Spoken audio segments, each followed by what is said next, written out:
दोस्तों, हमने अपनी पिछली वीडियो में आपको मथुरा और वृंदावन के बारे में संपूर्ण जानकारी दी थी कि आप यहां पर कैसे जा सकते हो और दर्शन कैसे कर सकते हो। उस वीडियो के कमेंट सेक्शन में बहुत से दोस्तों का ये सवाल था कि गोवर्धन परिक्रमा कैसे करनी है।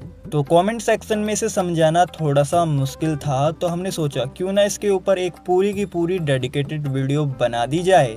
इसलिए दोस्तों, आज की इस वीडियो में हम आपको गोवर्धन परिक्रमा के बारे में संपूर्ण जानकारी देंगे। हम आपको 7 कोस यानी कि 21 किलोमीटर की गोवर्धन परिक्रमा, जिसे बड़ी परिक्रमा भी कहते हैं, उसके बारे में बताएंगे और साथ में 9 किलोमीटर की छोटी परिक्रमा के बारे में भी विस्तार से बताएंगे और उन सभी स्थानों के दर्शन भी कराएंगे जो इस परिक्रमा मार्ग में आने वाले हैं।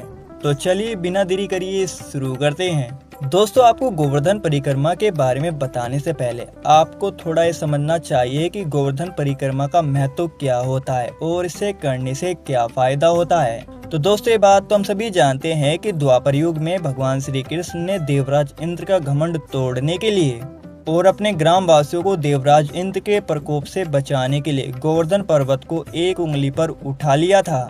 पौराणिक कथाओं के अनुसार ऐसा माना जाता है कि गोवर्धन पर्वत के हर छोटे बड़े पत्थर में श्री कृष्ण का वास है। यहाँ तक माना जाता है कि जो व्यक्ति गोवर्धन पर्वत की यात्रा करता है उसके समस्त पाप नष्ट हो जाते हैं। साथ ही ये भी माना जाता है कि जो लोग ये परिक्रमा पूरी करते हैं उन्हें सुख शांति का आशीर्वाद मिलता है और उनकी सभी मनोकामनाएं भी पूर्ण हो जाती है। तो दोस्तों, ये था गोवर्धन परिक्रमा का महत्व। अब आगे बढ़ते हुए बात करते हैं कि गोवर्धन परिक्रमा की शुरुआत कहाँ से होती है। दोस्तों, गोवर्धन परिक्रमा का जो स्टार्टिंग पॉइंट होता है वो गिरिराज दान घाटी मंदिर है, जो कि गोवर्धन बस स्टैंड से थोड़ी ही दूरी पर स्थित है।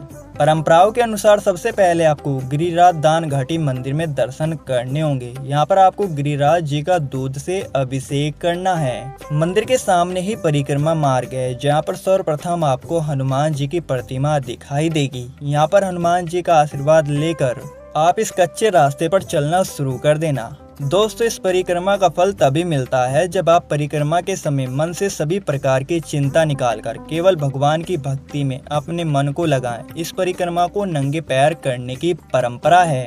आप कोशिश करना कि आप इस परिक्रमा की शुरुआत सुबह सुबह कर देना, क्योंकि जैसे जैसे धूप तेज होगी तो काफी ज्यादा प्रॉब्लम होगी। अब आप इस कच्चे रास्ते पर चलते जाओगे तो कुछ देर चलने के बाद आपको एक गोवर्धन पर्वत का अंदर वाला मार्ग दिखाई देगा। तो अब आपको इस मार्ग पर चलना है। 40 से 50 मिनट चलने के बाद आप पहुंच जाओगे अन्योर गांव। अन्योर गांव के पास ही संकर्षण कुंड है, तो आप यहां पर दर्शन कर कर अपनी प्यास बुझा सकते हो। इसके बाद पुनः परिक्रमा स्टार्ट कर देना। अब इस परिक्रमा के दौरान जो अगला पड़ाव होता है वो होता है पूछ रही का लोटा मंदिर। दोस्तों, यहाँ पर भगवान श्री कृष्ण के मित्र का मंदिर है। उन्होंने अपने मित्र को यह आदेश दिया था कि जो भी गोवर्धन पर्वत की दंडवती परिक्रमा करेगा उसकी हाजिरी लगाते रहना। मैं कल परसों लौट कर आऊंगा, लेकिन अभी तक श्री कृष्ण की कल परसों नहीं आई है, तो इसीलिए यहाँ पर आज भी भक्तों की हाजिरी लगाई जाती है। तो यहाँ पर दर्शन करने के बाद आगे बढ़ते हुए अब जाना है जतीपुरा गांव। दोस्तों, ये वही जगह है जहाँ पर भगवान श्री कृष्ण ने गोवर्धन पर्वत को अपनी उंगली पर 7 दिन और 7 रातों के लिए उठा लिया था। यहाँ पर गिरिराज महाराज के मुखारविंद के दर्शन किए जाते हैं और दूध से अभिषेक करने की परंपरा है। अब वापस परिक्रमा मार्ग पर चलते हुए 8 किलोमीटर का सफर तय कर कर आप पहुँच जाओगे राधा कुंड और श्याम कुंड।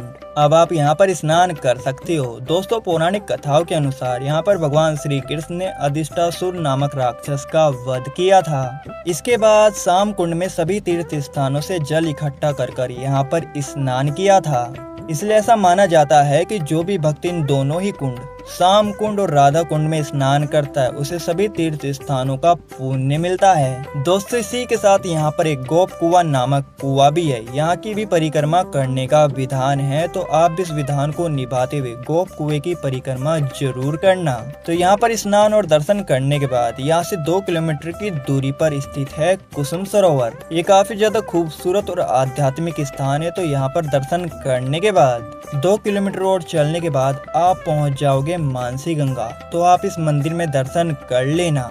ये इस 21 किलोमीटर की परिक्रमा का लास्ट पड़ाव है। लेकिन दोस्तों ये जो गोवर्धन परिक्रमा है ये उसी स्थान पर खत्म होती है जहाँ से शुरुआत की होती है। तो इसके लिए आपको वापस गिरिराज दान घाटी मंदिर आना होगा और जहाँ से आपने परिक्रमा की शुरुआत की थी वहीं पर जाकर अंत करना होगा। तो दोस्तों इस तरीके से आप बड़े ही सरल तरीके से 7 कोस की गोवर्धन परिक्रमा को पूर्ण कर सकते हो। इस परिक्रमा को पूर्ण करने में 5 से 6 घंटे लगते हैं। अब दोस्तों आगे बढ़ते हुए आपको 9 किलोमीटर यानी कि छोटी परिक्रमा के बारे में बताते हैं। दोस्तों इसकी शुरुआत भी गिरिराज दान घाटी मंदिर से होती है। यहाँ पर दर्शन करने और दूध से अभिषेक करने के बाद आपको मंदिर से थोड़ी दूरी पर छोटी परिक्रमा का बोर्ड दिखाई देगा, तो आपको इस मार्ग से आगे जाना है। अब यहाँ से आपको अपनी परिक्रमा शुरू कर देनी है। कुछ देर चलने के बाद आप छोटी परिक्रमा का पहला पड़ाव यानी कि चतुर्टेका पहुँच जाओगे। दोस्तों ऐसी परंपरा है कि परिक्रमा के दौरान यहाँ पर कुछ पल बैठना चाहिए, तभी आपकी ये परिक्रमा पूर्ण होती है। तो कुछ पल यहाँ पर बैठने के बाद यहाँ से आगे चलते हुए जो अगला पड़ाव है वो है उद्धव कुंड।